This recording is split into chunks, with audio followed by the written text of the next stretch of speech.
Olá, sejam bem-vindos ao podcast Aprendendo a Investir. Eu sou Antônio Amorim e no último episódio eu falei sobre corretoras com taxas gratuitas. Inclusive postei lá um quadrinho no meu Instagram, @Antônio Amorim Neto. Então vamos lá, eu ouvi o último episódio e abri uma conta em uma corretora. Como é que eu faço, afinal, para começar a investir? O primeiro passo para investir é constituir uma reserva de emergência, que é um valor que corresponde a mais ou menos 6 a 12 meses de gastos do investidor, do que ele precisa mensalmente, para pagar suas contas, para sobreviver, e precisa ser alocado em algo seguro, muito seguro e fácil de resgatar, o que na linguagem econômica a gente chama de líquido. Então, esse primeiro investimento é a base de tudo. A partir daí a gente vai começar a diversificar, a investir em renda variável, mas ele precisa, como você já imaginou, estar alocado em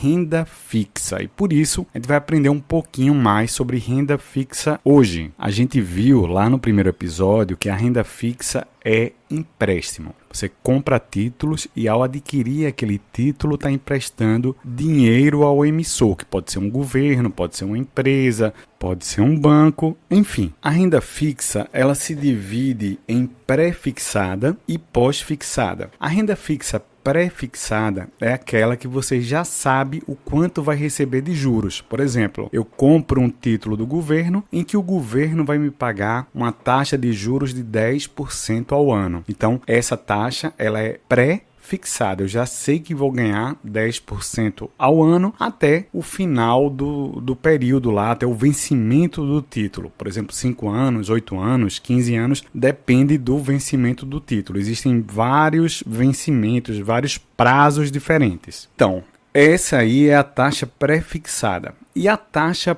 pós-fixada, o que é? É aquela que você tem uma ideia de quanto vai ganhar, mas não sabe exatamente quanto vai ganhar, porque depende de um indexador. A taxa pós-fixada, ela pode ser de dois tipos. Pós-fixada em uma taxa de juros, por exemplo, a taxa Selic ou a taxa DI, a gente vai ver depois o que é, ou uma taxa pós-fixada indexada a uma inflação, ou seja, a um índice de preço, como o IPCA ou o IGPM, que também a gente vai explicar mais um pouquinho o que é. Apesar da gente não saber exatamente quanto vai ganhar, em geral, os títulos pós-fixados são mais seguros, quer dizer, menos voláteis, o preço varia menos do que os pré-fixados, que tendem a ser mais voláteis, mais arriscados. Então, voltando aos títulos pós-fixados, aqueles que são indexados à inflação, por exemplo, paga inflação mais 4%, IPCA mais 4%, ele já está te dando ali uma taxa real, você está ganhando 4% além da inflação. A inflação pode vir altíssima, 20%, você vai ganhar os 20% mais 4%,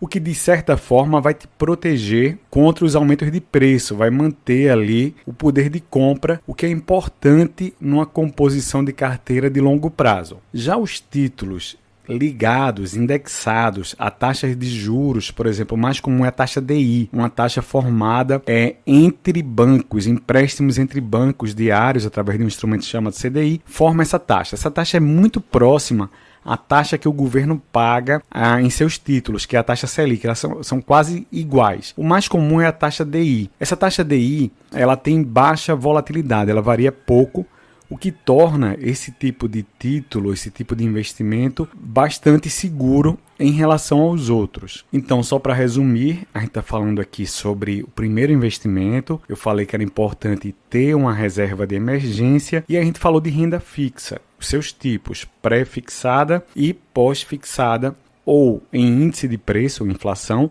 ou em taxa de juros, que eu acabei de falar, é o tipo mais seguro para investir. Então, o ideal para começar a fazer a reserva de emergência é colocar o dinheiro em títulos pós-fixados indexados à taxa de juros. E que títulos são esses? O primeiro, o mais básico, é o CDB. Então, o CDB normalmente ele expressa um percentual em relação à taxa DI. Por exemplo, 100% da taxa DI, quer dizer que ele vai pagar exatamente a taxa DI. Se um CDB paga 20% a mais do que a taxa DI, 120% da taxa DI, ele rende mais um pouquinho. É bom lembrar que a taxa DI atualmente não chega a 10% ao ano, então 100% da taxa DI é menos de 1% ao mês no patamar atual, que pode mudar dependendo de quando você está ouvindo esse áudio. As pessoas às vezes se confundem um pouco. Estou num CDB de um banco digital que paga 150% da taxa DI. Existe isso. Os bancos digitais, eles costumam pagar mais para atrair novos clientes. Eu até duvido que isso aí seja viável economicamente, mas é uma forma de captar. E aí o cara pensa que está ganhando uma dinheirama e não está, né? Dependendo da taxa de juros, ele pode estar ganhando ali 1% ao mês, 1,2, né? Ele está ganhando a taxa DI mais metade. Olha que essa é uma super taxa, 150%. Então, as melhores opções para começar a investir em títulos pós-fixados são CDBs, principalmente de fintechs. Não se preocupem agora com o risco do banco quebrar, porque todos os títulos bancários, inclusive os CDBs, tá? Estou falando especificamente do CDB, tem uma garantia de até 250 mil reais por instituição. Então, se você colocar 100 mil num banco digital e ele quebrar, você vai ter ali aquela garantia de ressarcimento. Uma outra opção é escolher um fundo DI que tenha taxa zero. É difícil achar fundos de taxa zero, mas na hora mantém. E tem também na XP, que pode ser acessado pela corretora Rico, que é do grupo XP, conforme orientamos no episódio passado. O fundo Trend DI, cuja taxa de administração é zero. Então, começar a montar essa poupança é importantíssimo para emergências. Perdeu o emprego, teve um problema de saúde, qualquer emergência, daí o nome reserva de emergência, você tem como sacar rapidamente esse recurso e usá-lo. A partir daquela reserva é que você vai começar a constituir sua carteira de investimento. Uma terceira opção é comprar títulos do governo. E nesse caso aí seriam títulos do Tesouro Selic, que rende de acordo com a taxa Selic. Apesar de que, na crise mais aguda da Covid, em março de 2020, algumas pessoas tiveram dificuldade de resgatar esses títulos, mas misturando, compondo com fundos DI ou com CDBs é uma boa opção e tem uma boa rentabilidade em relação a outros investimentos da mesma categoria. Existe taxa de custódia para o Tesouro Direto, que a partir de janeiro de 2022 é de 0,20% ao ano, que é relativamente pouco e é muito melhor do que outros fundos aí que tem taxa de administração. Então, recapitulando, as três opções para começar a montar a reserva de emergência são CDBs, principalmente de alta rentabilidade de fintechs, fundos DI de taxa zero e os títulos do Tesouro do tipo Selic ou LFT, a linguagem mais antiga. Os títulos do Tesouro estão disponíveis em qualquer corretora. Os fundos de taxa zero vai depender da corretora e os CDBs, normalmente as corretoras abertas, que tem plataforma ali diversificada, tem várias opções de CDBs.